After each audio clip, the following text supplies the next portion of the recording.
welcome to Creative Piecemeal Podcast, a podcast for creatives. I'm your host, Tammy Takeishi. Join me for compelling conversations with artists, actors, authors, musicians, and other creatives about the impact of the creative and fine arts in their lives and our ever-changing world.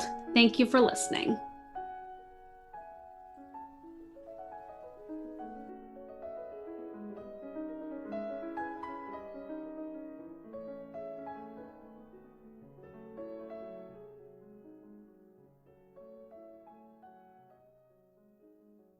Hello, and welcome to Creative Piecemeal Podcast. Today, I am joined by award-winning artist Janet O'Neill. Janet O'Neill is an award-winning multimedia artist, photographer, and teacher. She is best known for her colorful, energetic abstracts and multimedia assemblages. She launched a full-time career in art in 1987 and moved to Florida and began extensively traveling throughout the country, participating in juried art festivals and galleried exhibitions. Throughout the years, Janet has studied with leading American artists during her 33-year career, including Rudy Pozzatti, Glenn Bradshaw, Maxine Masterfield, Carol Barnes, Cheryl Montgomery, and more. She has worked in watercolor, printmaking, painting, ceramics, multimedia assemblage, sculpture, and photography. Her desire to express new ideas and emotions is almost always accompanied by the search and exploration of new techniques and media. Her current works include digital photography and conceptual multimedia works and installations where photography is the dominant media. She has won awards in the prestigious Georgia O'Keeffe International Photography Competition, International Pollux Award Competition, and is a Julia Margaret Cameron Awards finalist. Her artworks are included in private collections and over 300 corporate and public collections nationwide. She currently lives and works in Santa Fe, New Mexico, and I'm so excited to have her join me on the show. Welcome. Hi, Tammy. Thank you so much for having me here. It's a pleasure. Your work is absolutely gorgeous. I love the use of all the bright colors, and I recently saw that you have your work on scarves and pillows, and they're absolutely gorgeous. So can you tell us a little bit about some of your current projects? One of the things that just connecting with you is, and I think that's the kind of very synchronistic, is I'm beginning to work on a project called Harmonize. It's put on by the community gallery here in Santa Fe, New Mexico.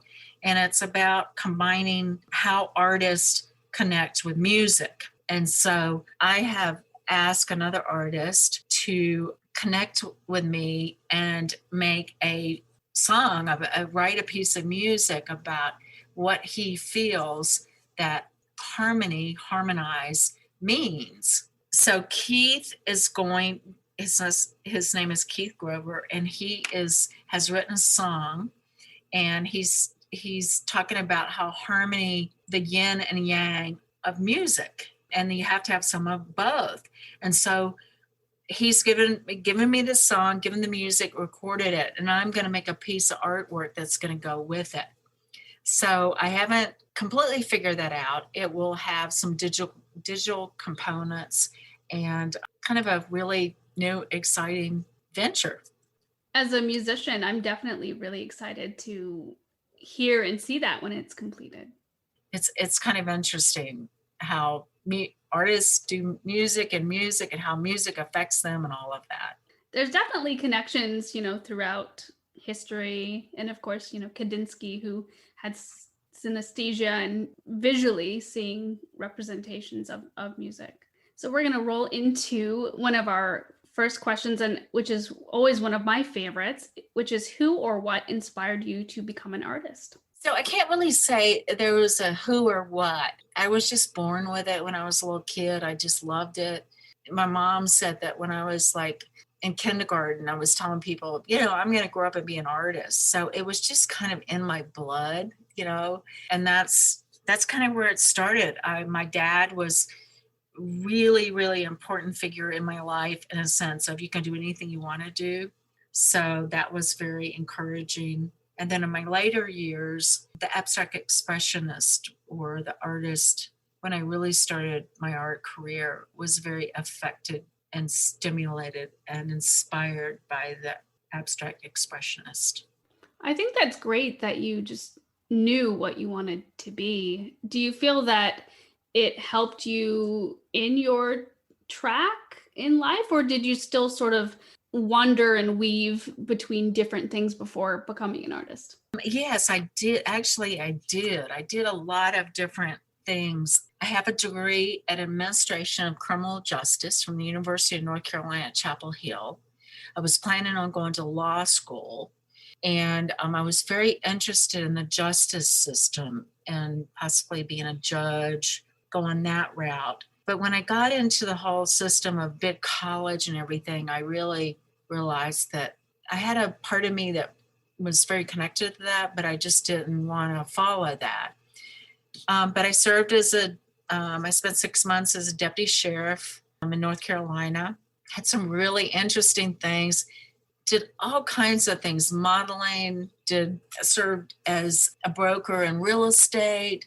I just learned a lot of things, and everything that I was in before I became an artist in my late 20s served me when I really began my artist career. And so I think that's really important for people to hear, because you learn how to sell by working in a clothing store. You learn how to present yourself by being a model. You learn how to protect yourself by being a deputy sheriff. You learn about the legal implications by, somewhat of a law background.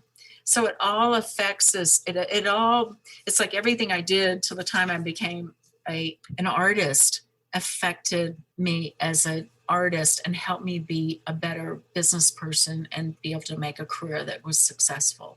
Is there something that you wish you would have known when you first started? Or like you said, everything sort of came together based on everything you've already done? I think it all just came together. I mean, when I look back, everything I learned in the early years helped me with my path when I became an artist.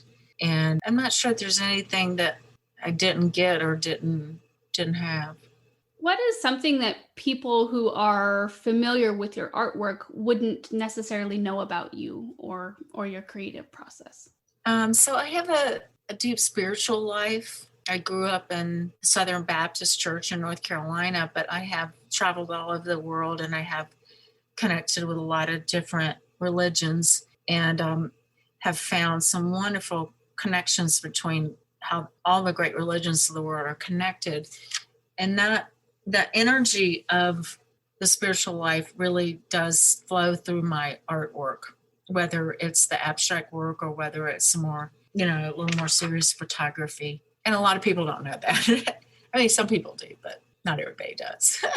I can definitely tell that you're very passionate about your art and you put your heart and soul into every piece. And even though it's very diverse, I mean, you've got some photography and you've got your artwork on fabrics and scarves, and you've got sculptures, and you've got, large works and small works. Like I said, it's just absolutely gorgeous. But, in working your way to becoming a successful artist and, having your works across the country, did you find that you had any barriers, either internal or external, in reaching where you are in your career? When I started my art career, I was pretty young and naive, and, I was just out there trying to make it. And I started out with art festivals all over the country and some of the top art festivals.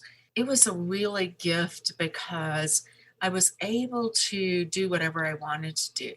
Very different from working with a gallery. Well, I did work with galleries also along the way, but with the festivals, I was able to do whatever I wanted to do and find my market. And I was able to really grow and change and try new things. And I wasn't limited by being in a gallery situation where they want only that kind of work. And in the gallery situations I was in, that where there were, galleries like, oh, you only want this, and I had kind of moved on. Well, then I moved on too. So there was a really freedom in it and a great opportunity to grow as an artist, because you were always having to create. I love that you have a lot of diverse projects with your art, and you're always willing to branch out and collaborate, like you're saying, with other people and just trying new things and doing new things. But if you could do any other creative art besides what you're currently engaged in, what would it be? Well, I'm sort of breaking into that right now. I have joined a group of artists that are working with projection art and projecting art onto buildings and doing video. And I've never worked with video. I mean, I've worked with photography, but never with video. So I'm right at the beginning of breaking into that and trying to figure out how to bring the past, what I've learned, what my work from the past into the future, and how to combine that in videography and all the digital world and stuff like that. So that would be the new direction. That sounds really interesting too.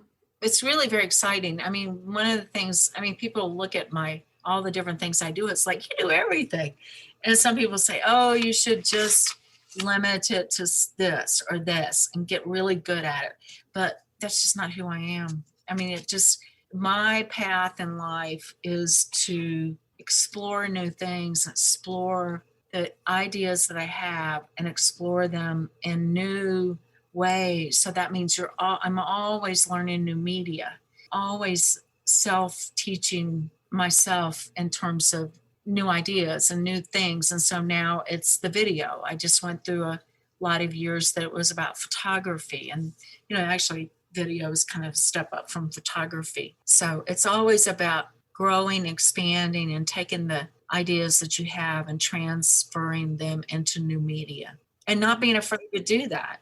And that's really great. It's a fantastic outlook to have. And especially, not only does it keep you relevant from a business aspect, it also keeps your soul full, as an artist. You're not going to get bored. You're not going to get burnt out. You may have bad days or good days, however you want to categorize that, but you're always going to have challenges and exciting things to learn, when you branch out like that. So that's fantastic.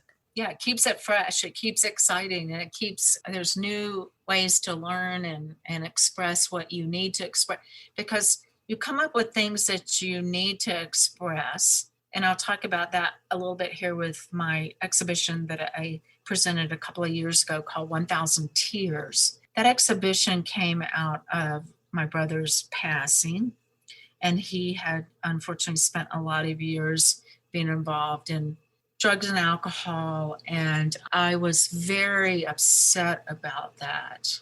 And I had to somehow reconcile that. And I couldn't do it with therapy, so I did it with my art. And I made this show called 1,000 Tears, which was about my brother and the gift of my brother's passing. That really changed my life, because I realized that art wasn't necessarily about going out in the world and selling something. It was about using art as a vehicle to heal. So that was really special. And I had to learn a lot of things. Learn how to make sculpture, to carve foam, make installations, really do a lot of things that I'd never done before. I really pushed myself as an artist creatively to create that show. And it was extraordinarily healing for me as an individual, as an artist. I can imagine. Yeah, it's amazing how powerful the arts can be, not only in healing as you create, whether it becomes something that is showcased or if it's just something for your own home, and also for the people listening or the people watching or the people taking in the art. I find that you've been inspired by other life events in your other art as well? My abstract work is really more about the joy of life, the really energetic joy of life, just the spontaneity, the joy. So that's the way the abstract work affected my life as a person, was affected with that. But it's really, really more interesting as I've gotten older, getting into really more deeper subjects. Do you have a favorite piece of artwork of yours that you've done?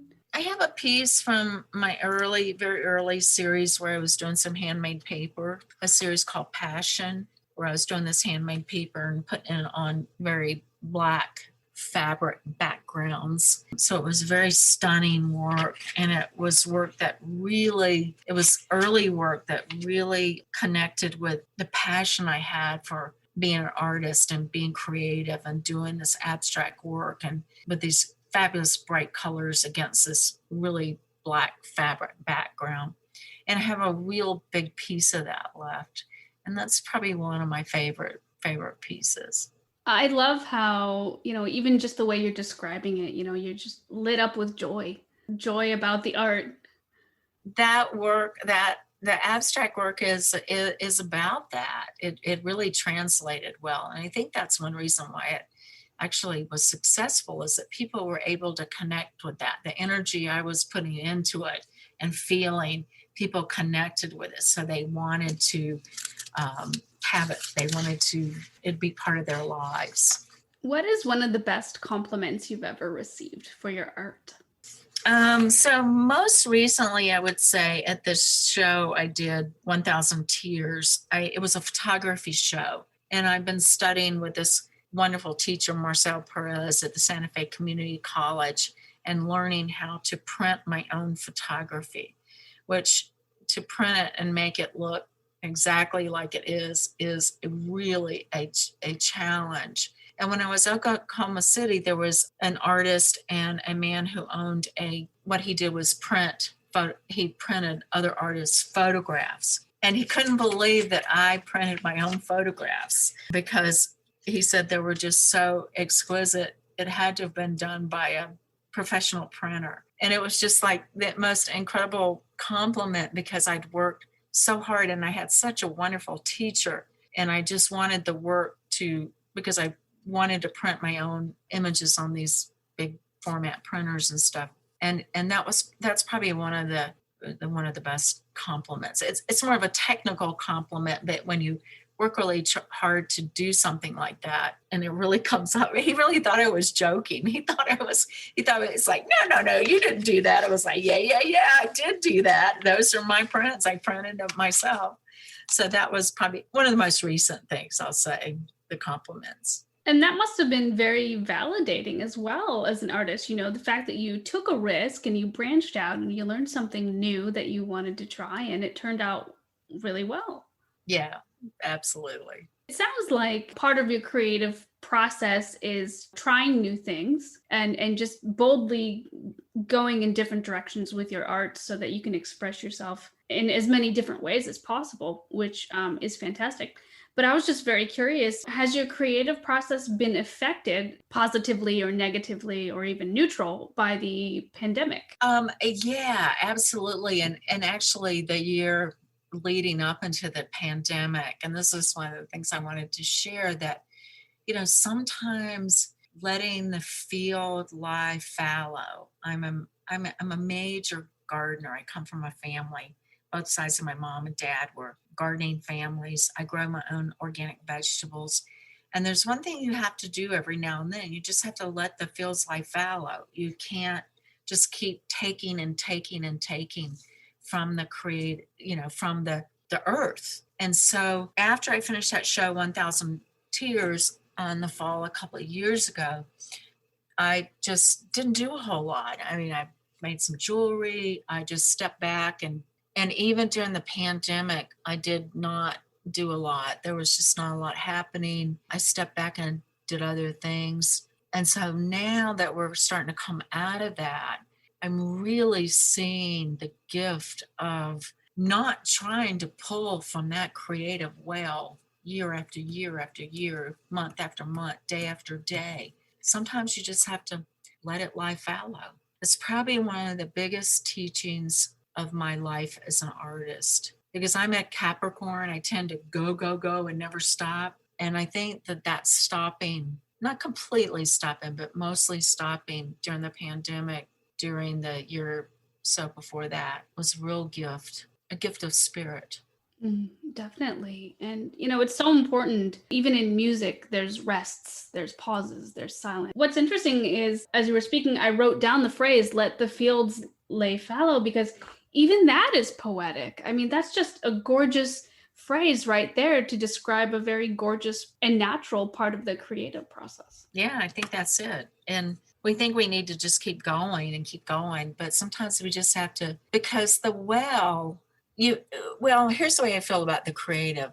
I'm a little strange about this. I mean, I think all creativity is already there. It already exists. And we as individuals, as artists, and this is a part of my spiritual life, we as individuals put ourselves in a place to open ourselves up to connect with that, whatever, all potentialities. And so one of the things about letting the field life fallow is that you kind of just release, so that when you give yourself space, give yourself rest, so that you can reconnect with that incredible, there's this abundance, it's like already there, and we can just reconnect with it and take it in and then mold it into our own expression.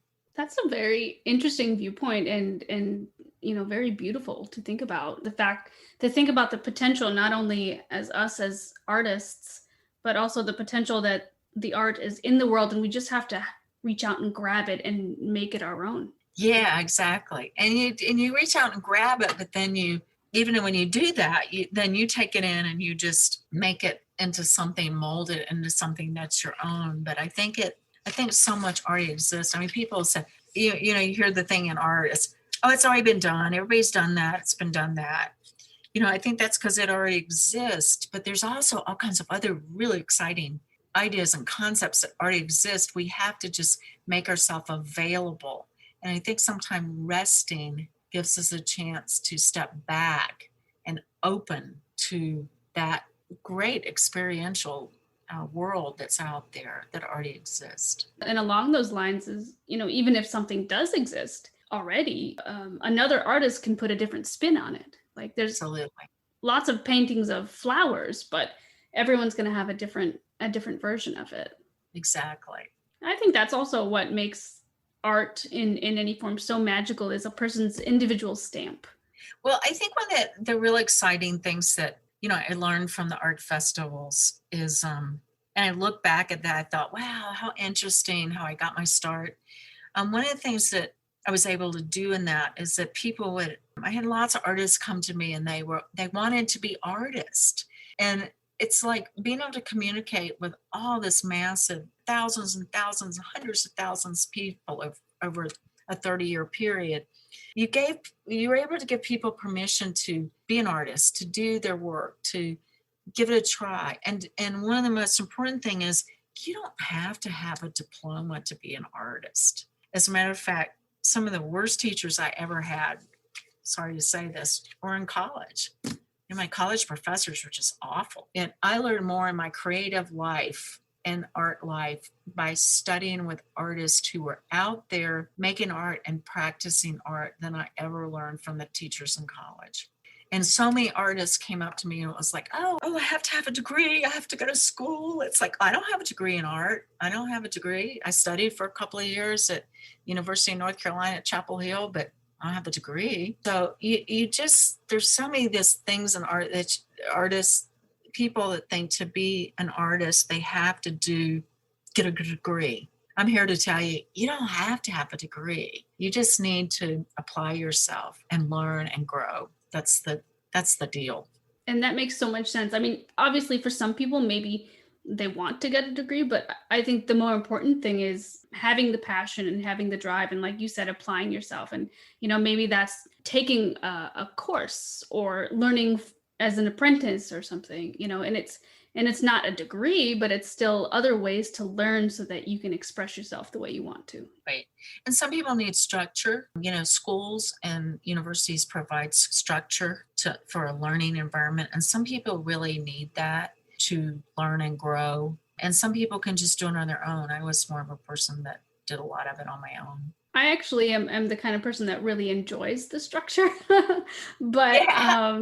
I don't know if that's because maybe there's underlying fear of trying new art without boundaries. I like having the structure, like the instructions and all of that. You would never find me looking up a Pinterest craft. Like, no, thank you. I will not be doing that. Yeah, that makes sense. Different people have different ways of coming at creativity, but I get frustrated when it's like, oh, you got to have a degree, you got to go this way, you got to do it this way. And I'm probably the biggest example on a spiritual level. I think my art by doing art festivals and being out there and connecting with so many people was just a spiritual path that I could just encourage people to really be the artists wherever they are right there. They didn't have to go do anything else or get a degree or anything like that. And I think that was part of my teaching and also my gift in terms of encouraging other artists to work in a different way. You don't have to do it this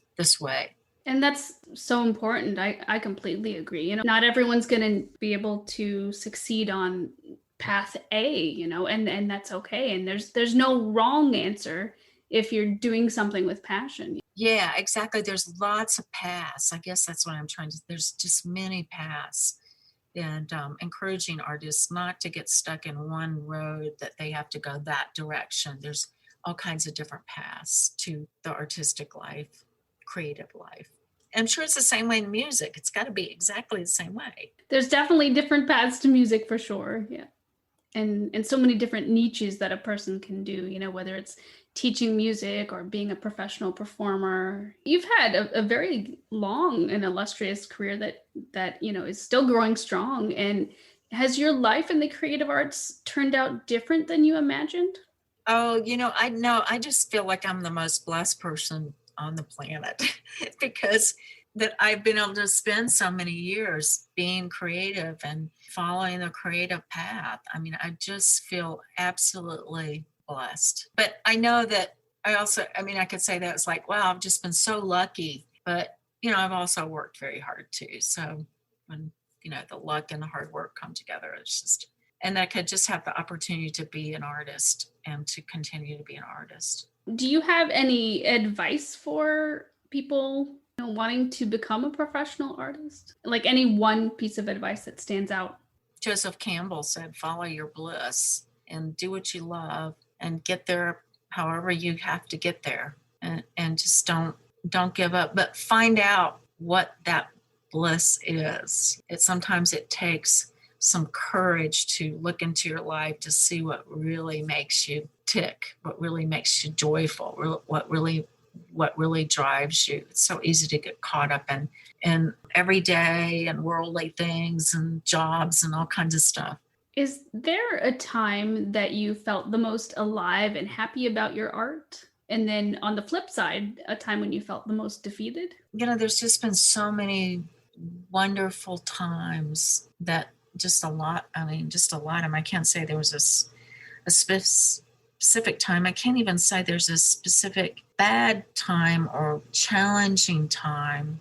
When you go into a place of not doing a lot of work and letting the field life fallow, it gets a little scary sometimes, because when you get so much joy from your work and then all of a sudden you just kind of have to let it go, it gets a little scary because you think, well, is it ever going to come back? I would say that would be a time where it's been a little more challenging. Will it come back? Will I be able to come back and do something new or get back into my work when I'm really not doing a lot?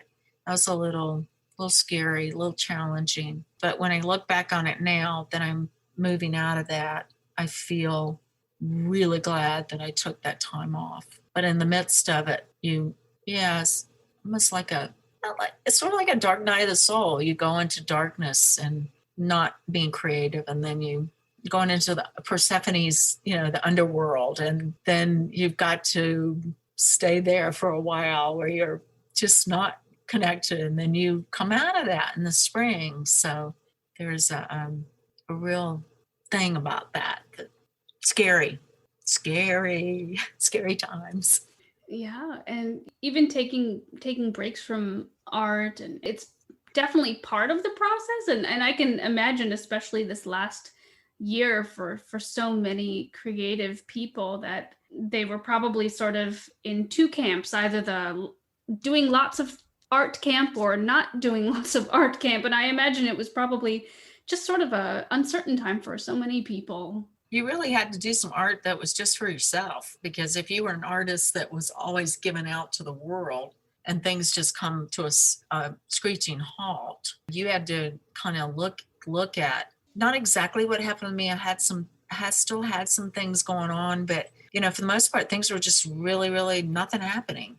And so you had to make art out of, and even the little bit that I made during that time was just really for me. It wasn't for anybody else but myself. And that sounds like it was probably a very healing process, very Yeah, healing. yeah, yeah, yeah, it really was. Say that's how the podcast came to be, is needing to express myself in a different way.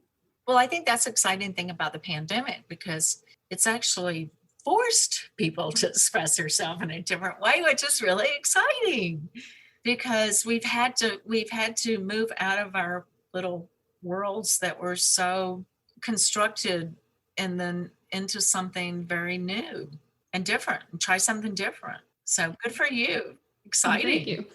Tammy. Yeah. Very exciting. Do you think that your work has been directly affected by the last few years? Or do you think that you're still the same artist that you were before?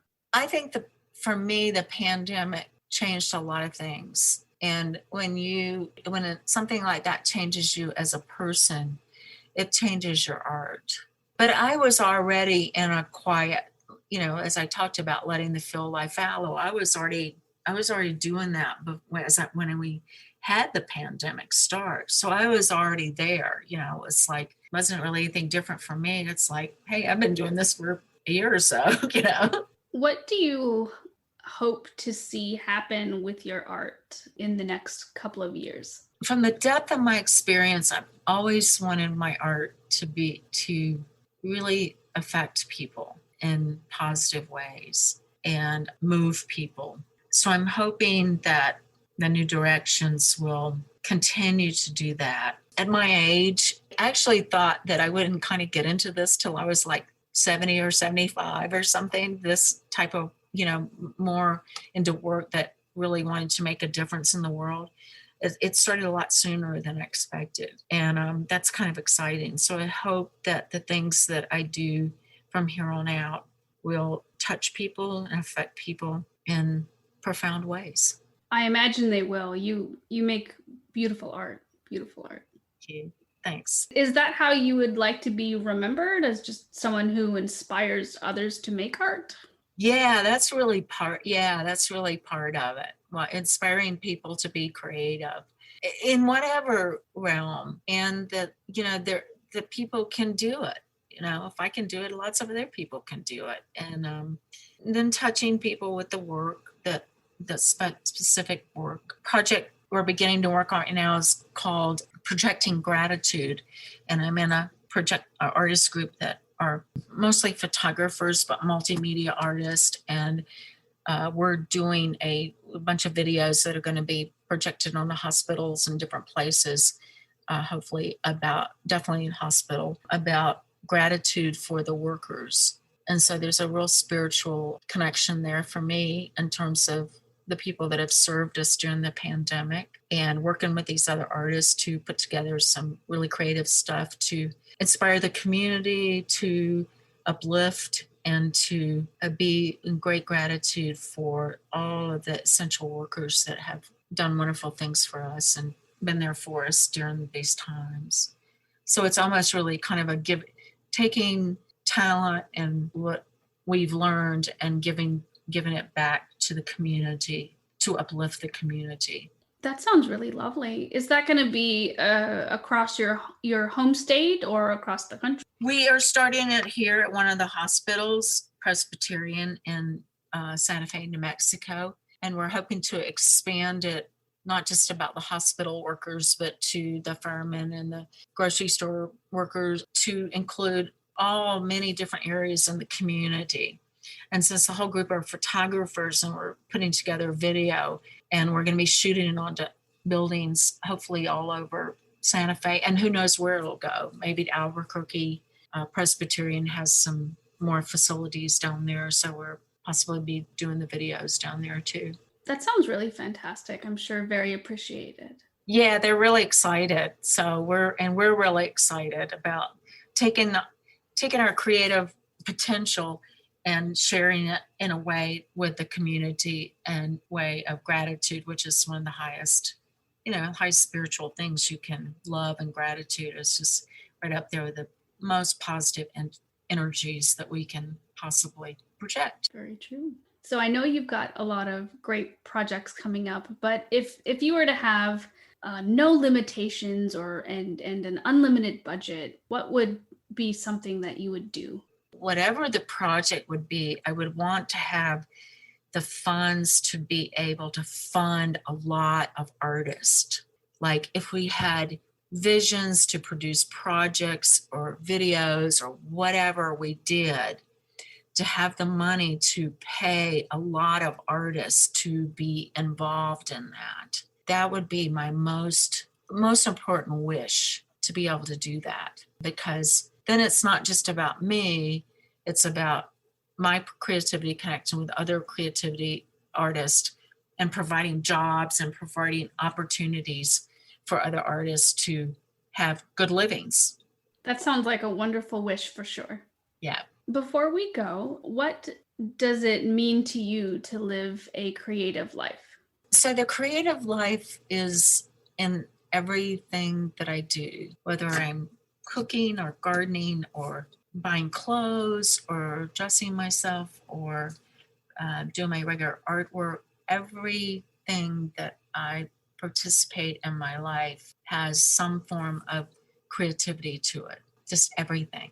I mean, I don't know anything much that doesn't have some creative, like, how can I do this different? Or what would this look like this? Or putting different things together or decorating your house, or everything is creative. People can find creativity in the everyday, and the everyday can inspire us to be creative. Well, thank you so much for being on the show. And listeners, you can connect with Janet O'Neill on her website, and links will be in the show notes.